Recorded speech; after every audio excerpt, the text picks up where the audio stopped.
Les enquêtes de Sherlock Holmes, d'après Arthur Conan Doyle. Les aventures de 3 étudiants.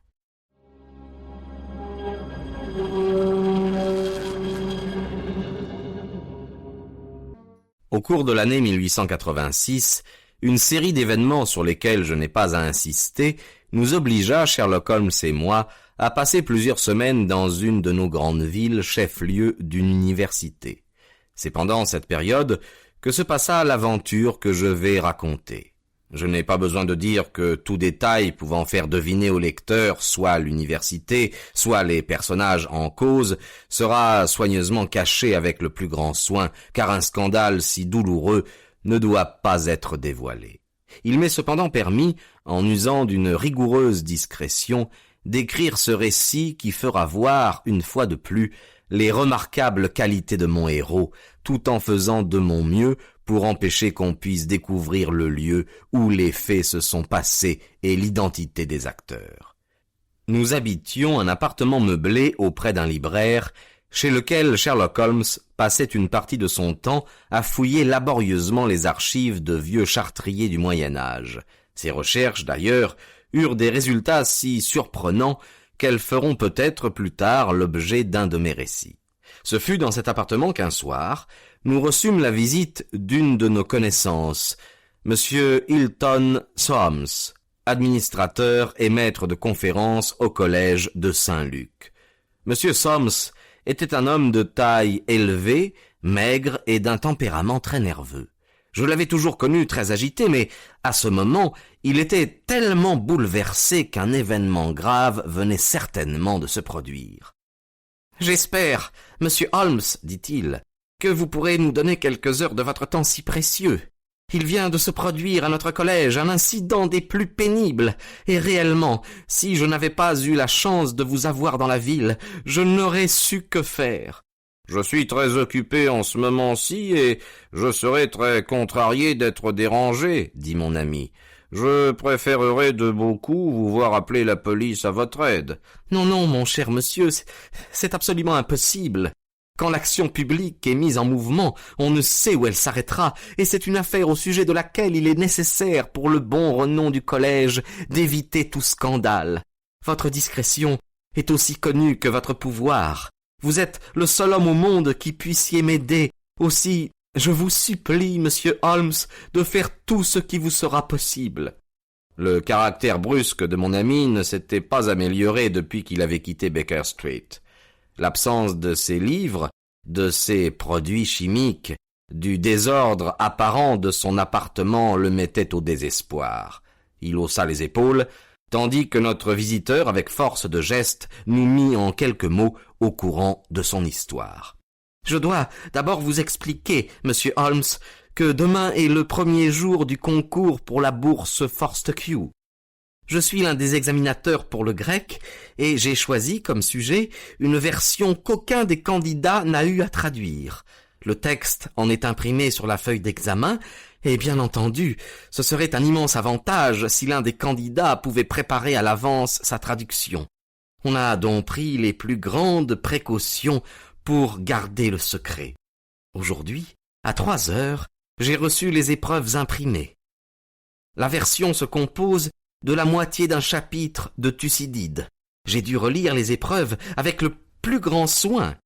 À 4h30, mon travail n'était pas encore terminé, mais comme j'avais promis d'aller prendre le thé dans l'appartement d'un collègue, j'ai laissé mes épreuves sur mon pupitre. J'ai été absent un peu plus d'1 heure.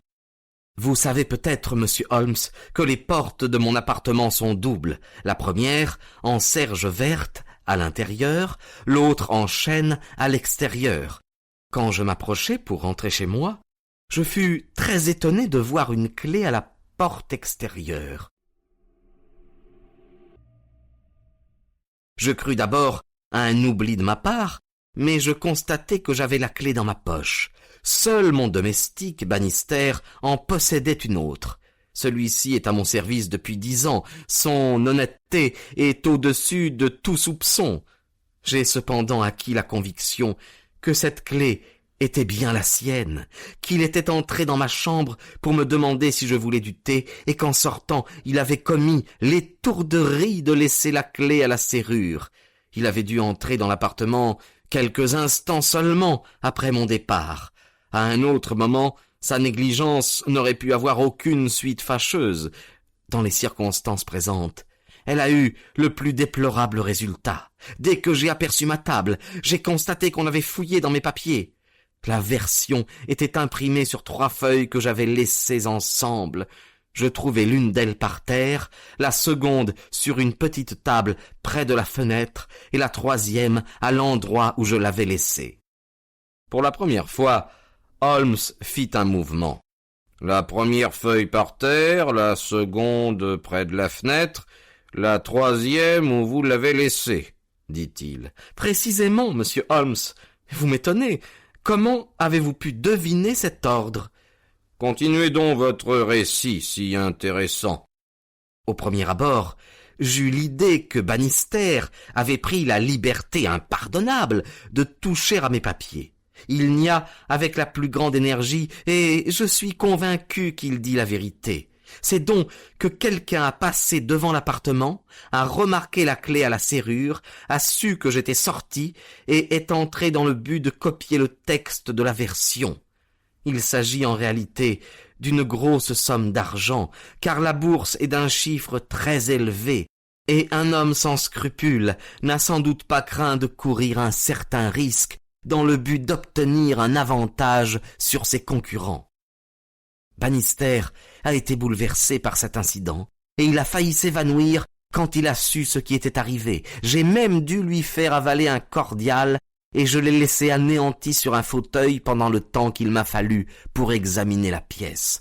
Je constatai que l'intrus avait laissé d'autres traces de son passage.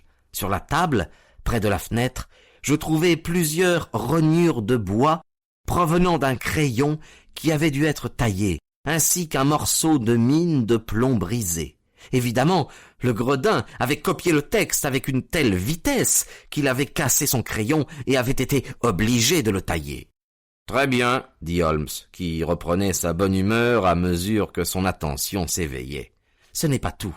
J'ai, depuis quelque temps, un nouveau bureau recouvert de cuir rouge, et je suis certain, ainsi que Bannister, qu'il n'y avait aucune tache. Or, j'ai trouvé une coupure d'environ 3 centimètres de long. Pas une égratignure, mais une véritable coupure.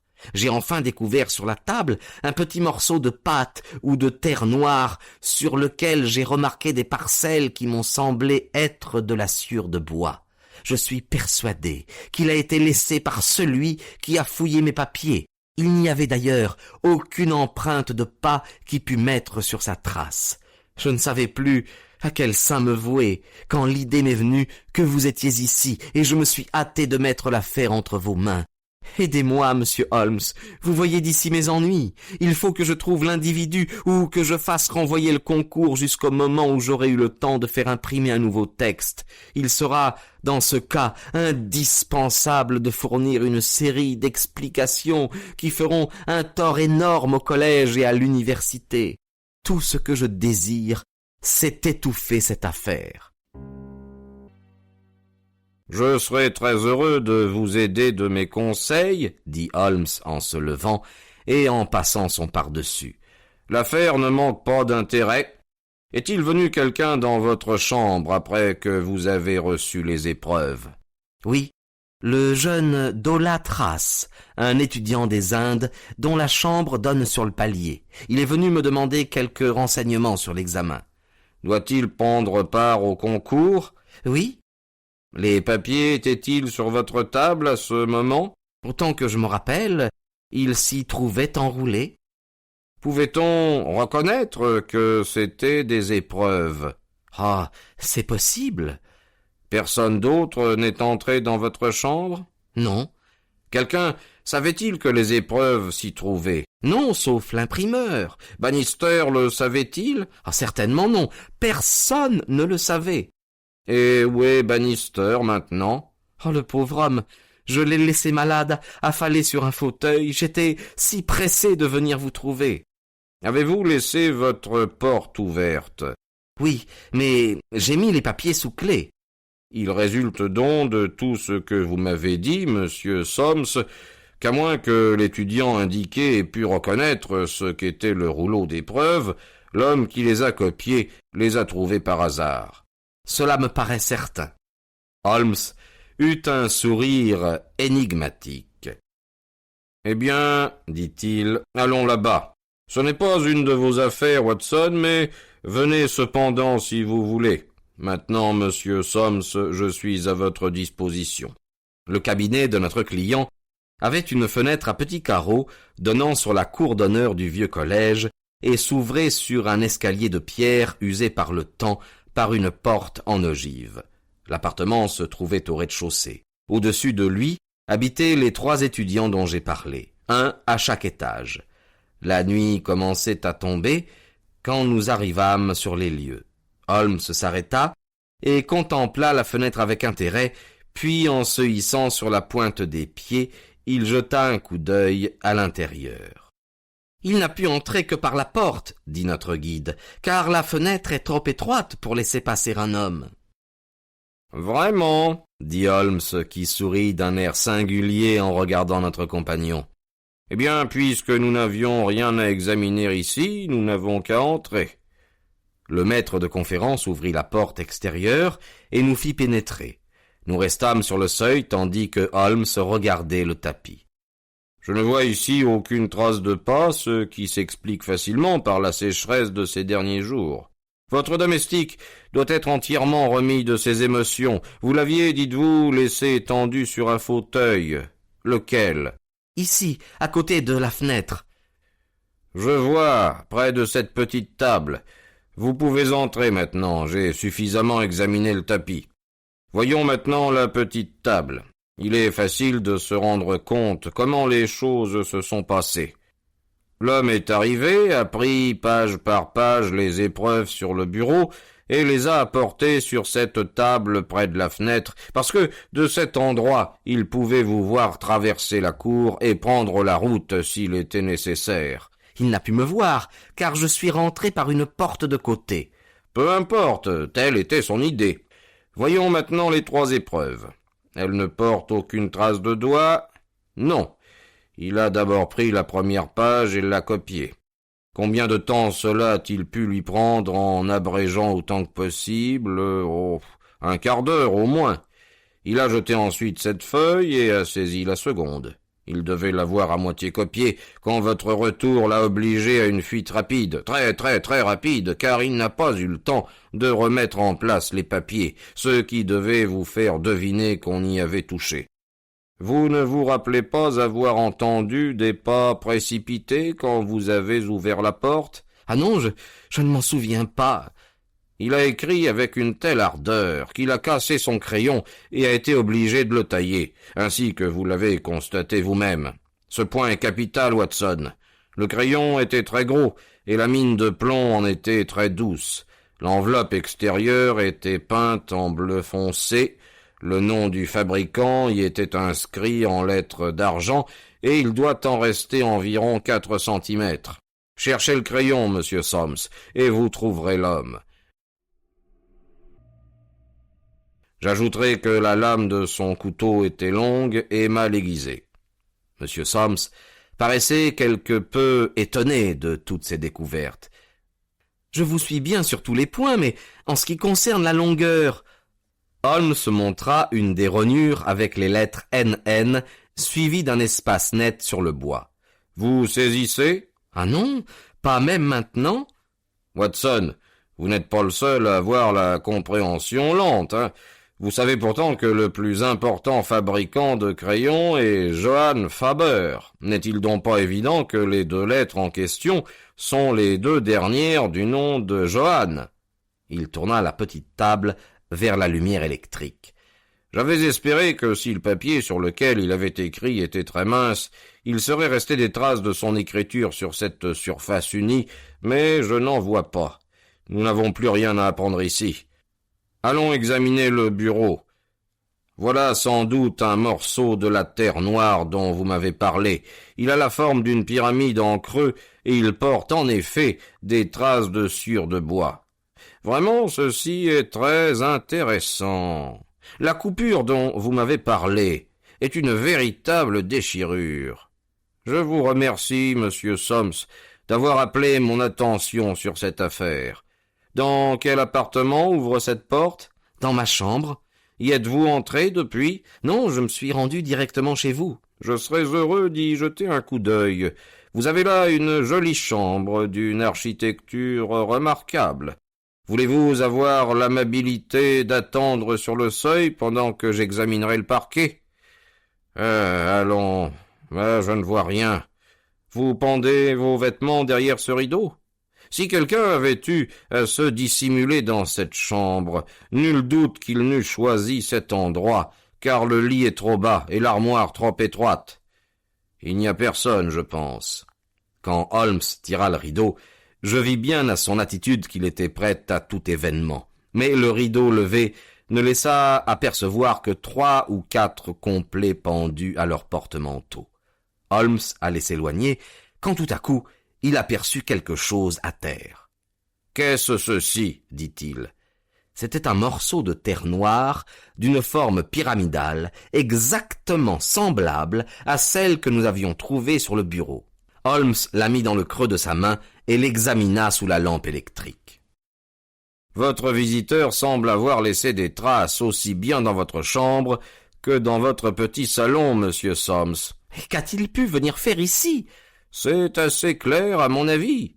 Vous êtes entré inopinément, et il n'a soupçonné votre arrivée que lorsque vous êtes parvenu à la porte. Que pouvait-il faire? Il a pris tout ce qui pouvait le trahir et a couru se cacher dans votre chambre à coucher. » Vous pensez donc, monsieur Holmes, que lorsque je parlais avec Bannister dans mon petit salon, sans le savoir, nous tenions le prisonnier, celui qui venait de faire le coup? Bien, oui, je le crois. Voyons, il doit y avoir une autre hypothèse, monsieur Holmes. Avez-vous observé la fenêtre de ma chambre à coucher? Elle a des petits carreaux bordés de plomb, 3 fenêtres jumelées. L'une d'elles peut permettre le passage d'un homme. Précisément, et elle donne sur un angle de la cour. Le gaillard a pu entrer par là dans ma chambre, y laisser ses traces en passant et se sauver par la fenêtre extérieure laissée ouverte. Holmes secoua la tête avec impatience. « Soyons pratiques, dit-il. Il y a 3 étudiants qui habitent votre quartier et sont obligés de passer devant votre porte pour entrer chez eux. » « Oui. »« Ils sont tous candidats à la bourse. »« Oui. » « Avez-vous des motifs d'en soupçonner un plutôt que les autres? » Soms hésita. C'est une question bien délicate, il est difficile d'exprimer un soupçon quand on n'a pas de preuves. Voyons les soupçons et je chercherai les preuves. Je vais vous dépeindre en quelques mots le caractère de chacun d'eux. Celui qui habite le premier étage s'appelle Gilchrist. C'est un garçon très studieux et de plus un athlète. Il fait partie du cricket, du rugby et de celui du collège. Sportsman, très distingué et très beau garçon. Son père était Sir Jabez Gilchrist qui s'est ruiné sur le turf. Cet étudiant est très pauvre, mais c'est un travailleur et il arrivera. Le second étage est habité par Dola Trace, originaire des Indes, jeune homme très calme, très renfermé comme tous ceux de sa race. Il travaille bien, quoique le grec soit sa partie faible. Il est studieux et méthodique. Le troisième étage est occupé par Miles McLaren. C'est un sujet brillant quand il veut travailler, une des plus belles intelligences de l'université, mais il est inconstant, n'a pas de principe. Il a failli être expulsé pendant sa première année à la suite d'une histoire de jeu.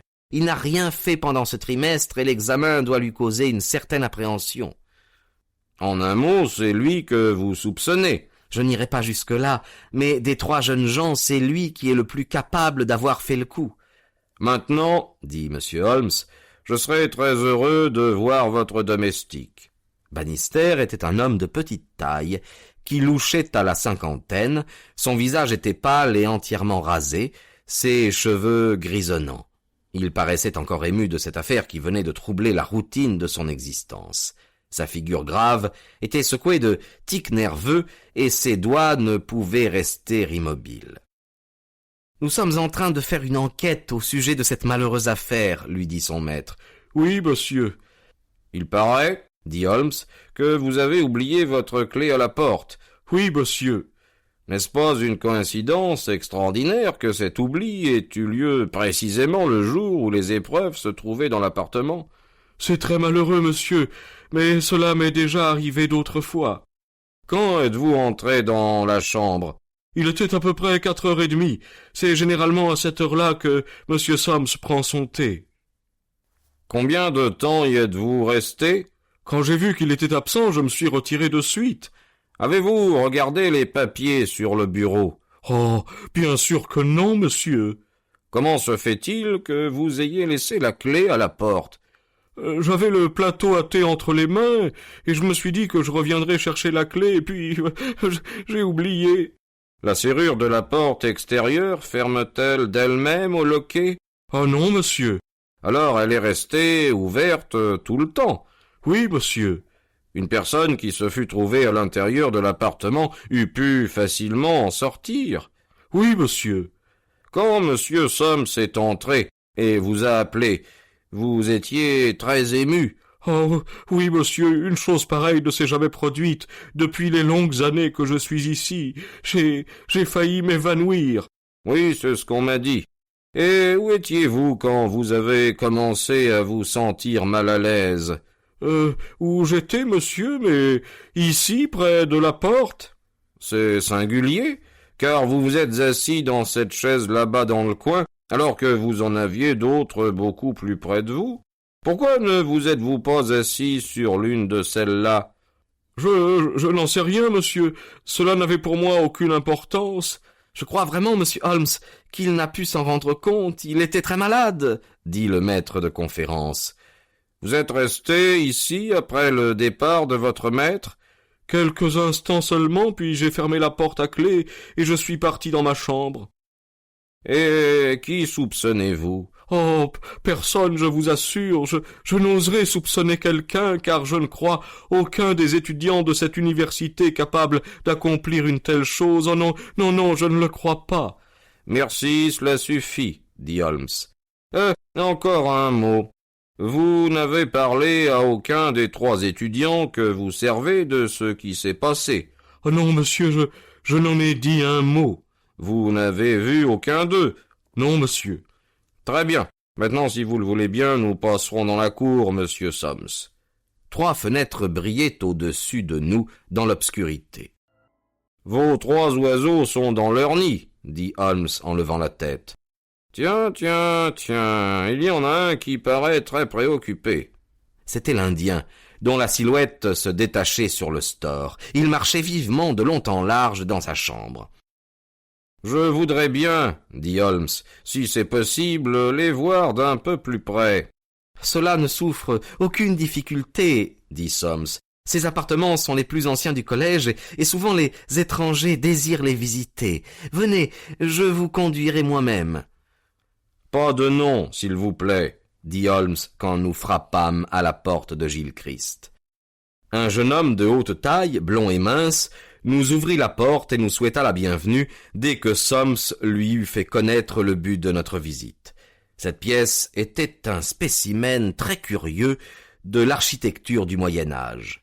Holmes fut si enthousiasmé qu'il manifesta le désir de dessiner quelques détails sur son carnet. Dans sa précipitation, il brisa son crayon, fut obligé d'en emprunter un au jeune homme et lui demanda également son canif. Le même incident lui arriva dans l'appartement de l'Indien, un petit homme silencieux au nez crochu qui nous regarda d'un air méfiant et parut très satisfait quand les études archéologiques de Holmes furent terminées. Je me rendis bien compte que Holmes, dans ces 2 visites, n'avait pas trouvé ce qu'il désirait. Au 3e étage, nous n'eûmes aucun succès. À notre appel, la porte extérieure resta fermée et nous fûmes reçus par une bordée de paroles malsonnantes. « Peu importe qui vous êtes, allez au diable !» dit la voix en colère. « C'est demain l'examen et laissez-moi tranquille !» Quel garçon impoli, dit notre guide, rougissant de colère tandis que nous descendions l'escalier. Il ne savait pas, évidemment, que c'était moi qui frappais, mais néanmoins sa conduite a été des plus insolentes, et dans les circonstances présentes, elle peut paraître bien suspecte. La réponse de Holmes me sembla bizarre. Pourriez-vous me dire exactement quelle est sa taille? Il m'est impossible de vous la faire connaître exactement. Il est plus grand que l'Indien, mais plus petit que Gilles Christ. Il doit avoir à peu près 5 pieds 6 pouces. C'est très important, dit Holmes. Et maintenant, monsieur Soames, je vais vous souhaiter le bonsoir. Notre guide jeta un cri d'étonnement et de désespoir. Vous n'allez pas me quitter aussi brusquement, monsieur Holmes. Vous ne semblez pas vous rendre compte de ma situation. C'est demain le concours. Il faut que je prenne une décision dès ce soir. Il m'est impossible de le laisser avoir lieu si l'une des compositions a été vue à l'avance. Il faut que je me décide. Laissez les choses comme elles sont. Je viendrai de bonne heure demain matin et nous causerons. Je serai peut-être alors en situation de vous dire quoi faire. En tout cas, ne modifiez rien. Rien. Très bien, monsieur Holmes. Soyez tranquille. Nous trouverons un moyen de nous sortir de ces ennuis. Je vais emporter avec moi un peu de cette terre noire et les rognures du crayon. Allons, au revoir. Nous sortîmes dans la cour et nous regardâmes les fenêtres éclairées. L'Indien marchait toujours de long en large dans sa chambre. Les autres étaient invisibles. « Eh bien, Watson, qu'en pensez-vous » demanda Holmes quand nous fûmes sortis dans la rue. « C'est un vrai jeu de salon, une partie à 3. C'est sûrement l'un d'eux. Faites votre choix. » C'est à mon avis ce garçon insolent qui habite le 3e étage. C'est lui d'ailleurs qui a la plus mauvaise réputation. Ah, l'Indien aussi est un garçon rusé. Pourquoi diable se promène-t-il ainsi tout seul dans sa chambre? Il n'y a rien là d'extraordinaire. Il y a bien des gens qui se promènent ainsi quand ils apprennent quelque chose par cœur. Il nous a dévisagés d'une façon bizarre. Vous en auriez sans doute fait autant si une bande d'étrangers était venue vous déranger à une veille d'examen, alors que chaque minute peut avoir une grande importance. Non, je ne vois rien à redire à cela. Et puis, son canif, son crayon ne correspondent pas. Mais il y a quelqu'un qui me tracasse. Qui? Bannister, le domestique. Quel a été son rôle dans tout ceci? Oh, il m'a semblé un homme absolument honnête. Et à moi aussi, c'est ce qui m'étonne. Allons, voici une librairie. Nous allons y continuer nos recherches. Il n'y avait dans la ville que 4 libraires importants.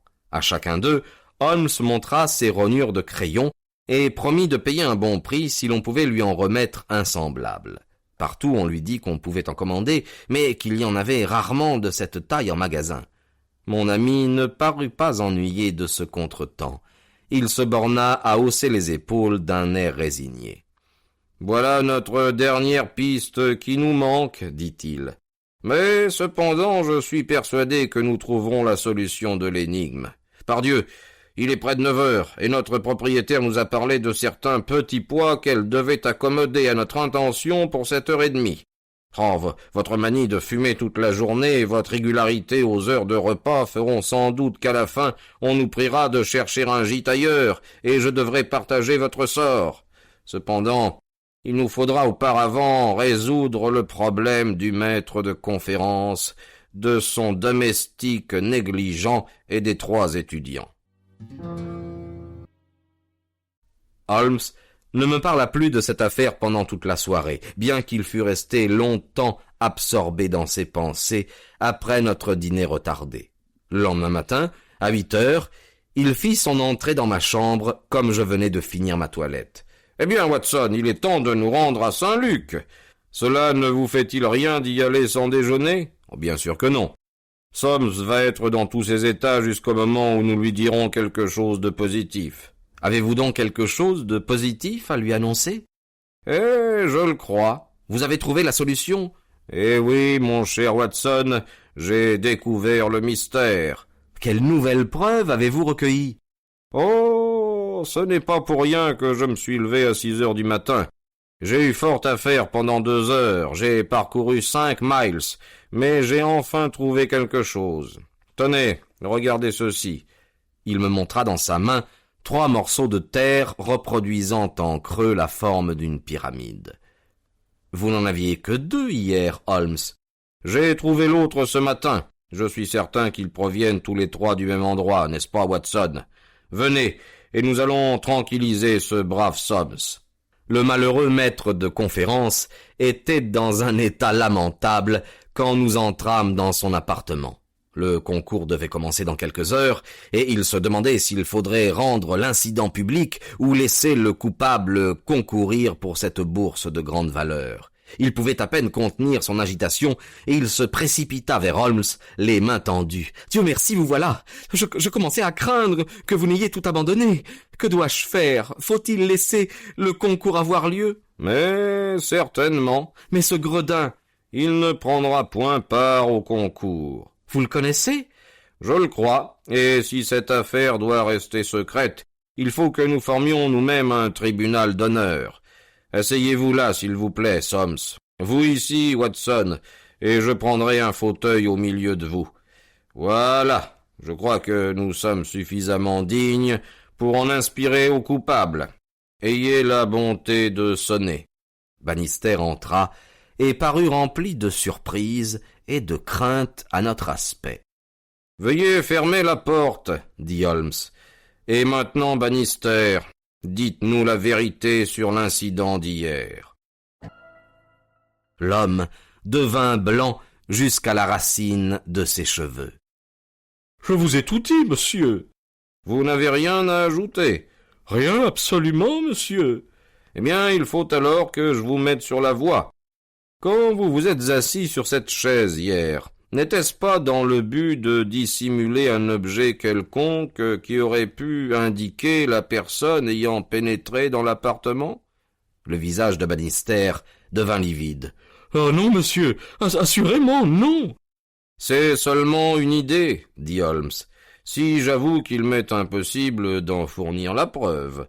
Mais cette hypothèse me semble fort probable, car aussitôt que M. Soms eut tourné le dos, vous avez délivré la personne qui était cachée dans la chambre à coucher. » Bannister passa sa langue sur ses lèvres desséchées. « Mais il y avait personne, dit-il. »« Ah, voilà qui est malheureux, Bannister.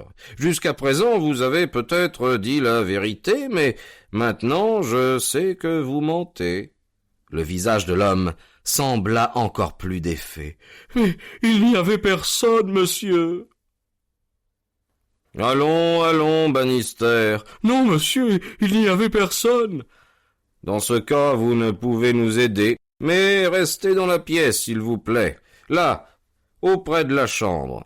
Maintenant, Soms, ayez donc l'amabilité de vous rendre à l'appartement du jeune Gilchrist et de le prier de descendre ici. » Un instant après, le maître de conférence était de retour et ramenait l'étudiante avec lui.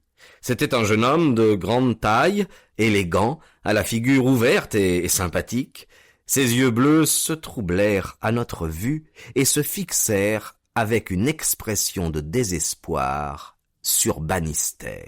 « Fermez la porte, » dit Holmes. « Maintenant, monsieur Gilchrist, nous sommes seuls ici, et personne ne saura jamais ce qui va se passer. Soyons francs les uns et les autres.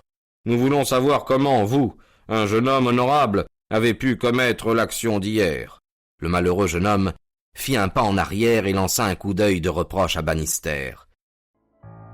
« Non, non, monsieur Gilchrist, je n'ai pas dit un mot, pas un seul, dit le domestique. « C'est vrai, mais ce mot, vous venez de le prononcer maintenant, dit Holmes. Vous comprenez, monsieur, qu'après ce que vient de dire Bannister, votre situation est désespérée, et qu'il ne vous reste plus qu'à avouer franchement vos torts. » Gilchrist chercha d'abord à reprendre son sang-froid, puis, se jetant à genoux près du bureau, il se cacha le visage dans les mains et éclata en sanglots. « Allons, dit Holmes avec bonté. Il est humain de faillir et personne ne vous accusera d'être un pécheur endurci.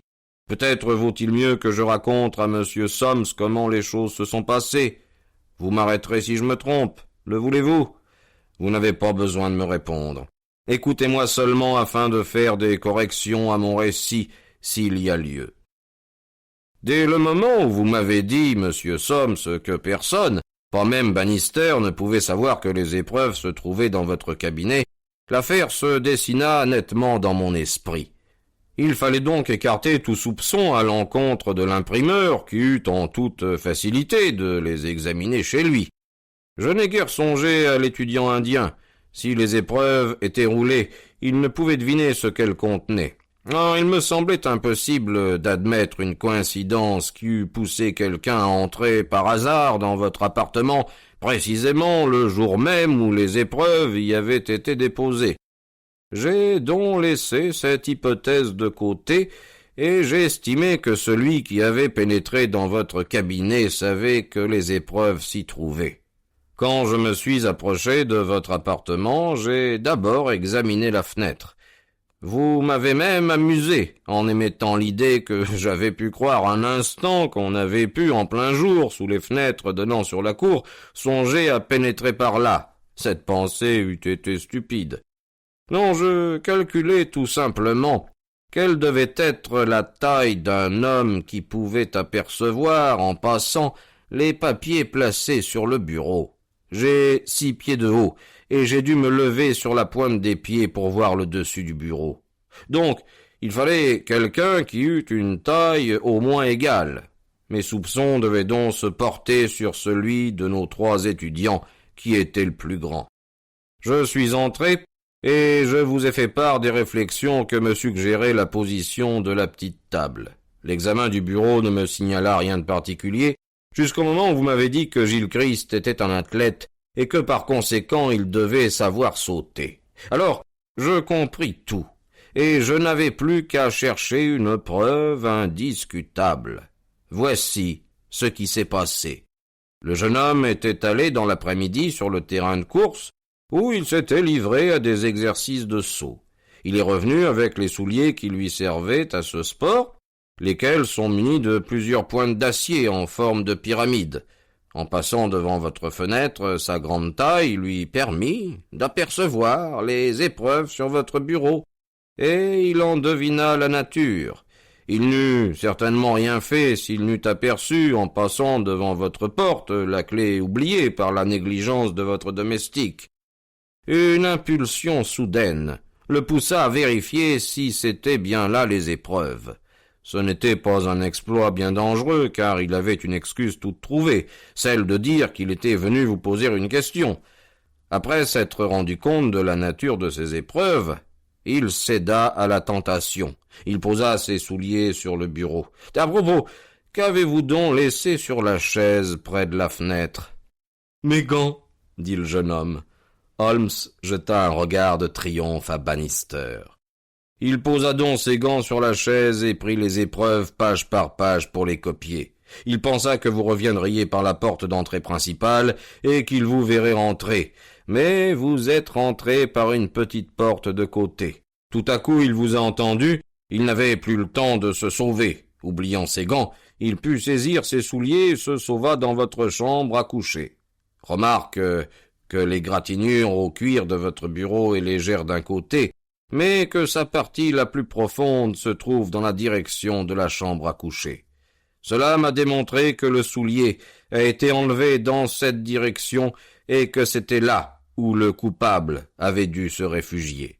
La terre autour de la pointe était restée sur le bureau et il y en avait un autre morceau dans la chambre. Je dois ajouter que je suis allé jusqu'au terrain de sport ce matin. J'ai vu que la piste à sauter était formée de cette terre, et j'en ai emporté un échantillon, ainsi que de la sciure de bois jetée pour empêcher de glisser. Ai-je dit la vérité, monsieur Gilles Christ ?» L'étudiant se redressa de toute sa hauteur. « Oui, monsieur, dit-il, c'est la vérité. »« Et vous n'avez rien à ajouter, grand Dieu ?» s'écria Soames. « Pardon, monsieur, mais mon étonnement d'avoir été ainsi découvert m'a totalement bouleversé. Voici une lettre, monsieur Soames, que j'ai écrite ce matin, après une nuit terrible, avant même que j'aie pu soupçonner que ma fraude fût connue. La voici. Vous verrez que je vous écris que je suis résolu à ne pas prendre part au concours et que j'accepte l'offre qui m'a été faite d'une place dans la police de Rhodesia. Je vais sans tarder partir pour l'Afrique du Sud. » « Je suis très heureux de savoir que vous n'avez pas voulu bénéficier de votre mauvaise action, dit Soms. Mais pourquoi avez-vous changé d'idée ?» Gilchrist désigna Bannister. « Voilà l'homme qui m'a ramené dans la bonne voie. »« Allons, Bannister, dit Holmes. Je vous ai suffisamment démontré que vous seul aviez pu laisser s'enfuir le jeune homme, car vous seul êtes resté dans l'appartement. Vous seul avez fermé la porte à clé en sortant. L'hypothèse qu'il ait pu s'enfuir par la fenêtre est inadmissible. Voulez-vous maintenant éclaircir le dernier point du mystère et nous faire connaître les raisons qui vous ont poussé à agir ainsi ? » ?»« C'est bien simple, mais il fallait le savoir et toute votre habileté ne pouvait vous faire deviner ce détail. Autrefois, j'ai été majordome chez Sir Jabez Gilchrist, père de ce jeune homme. Après sa ruine, je vins ici comme domestique, mais je n'ai jamais oublié mon ancien maître tombé dans le malheur. En souvenir du temps passé, j'ai toujours continué à veiller sur son fils. Eh bien, monsieur, quand je suis entré ici, hier, après la découverte de ce qui s'était produit, le premier objet qui m'a frappé les yeux a été la paire de gants de monsieur Gilchrist oubliée sur cette chaise. J'ai tout compris. Si monsieur Soms les apercevait, tout était fini. Je suis donc tombé sur cette chaise, d'où je n'ai pas voulu bouger jusqu'à ce que monsieur Soms fût parti vous chercher. Mon jeune maître, que j'avais jadis fait sauter sur mes genoux, est sorti et m'a tout avoué. N'était-il pas légitime d'essayer de le sauver? N'était-il pas de mon devoir de lui dire ce que lui eût certainement dit son père s'il eût été là, et de lui faire comprendre qu'il ne devait pas profiter d'un tel acte? Auriez-vous le courage de me blâmer? » »« Non, certainement, dit Holmes, du fond du cœur en se levant. Eh bien, Soms, ajouta-t-il, nous avons résolu votre énigme. Le déjeuner nous attend à la maison. Venez, Watson. Quant à vous, monsieur Gilchrist, je vous souhaite un avenir brillant en Rhodesia. Vous avez commis une faute, mais j'espère que l'avenir vous permettra de la racheter.